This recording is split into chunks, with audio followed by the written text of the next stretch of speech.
Para po, sandali. Ang pamasahe ay hindi sapat. Ibinaba niya ang kanyang ulo at maingat na nagsalita, habang kinakabahan na naghihintay ng tugon. Bago nito, nakapagtanong na siya sa ilang bus ng tulong, ngunit paulit-ulit siyang tinanggihan at pinaalis. Maingat na sinabi ng konduktor, Hindi mo na kailangang magbayad, Ginoo. Ako na ang sasagot sa iyong pamasahe. sa sandaling iyon, hindi na napigilan ng matandang lalaki.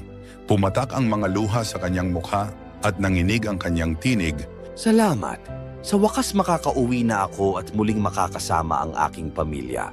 Bago siya bumaba ng bus, marahang inilagay ng konduktor ang kaunting pera sa kanyang kamay. Ito ay munting handog para sa iyong pamilya. Ang matandang lalaki ay nagsabi sa gitna ng kanyang pag-iyak. Pagpalain ng Diyos ang mga taong may mabuting kalooban. Sabi ni Jesus, yamang inyong ginawa sa isa dito sa aking mga kapatid, kahit sa pinakamaliit na ito ay sa akin ninyo ginawa.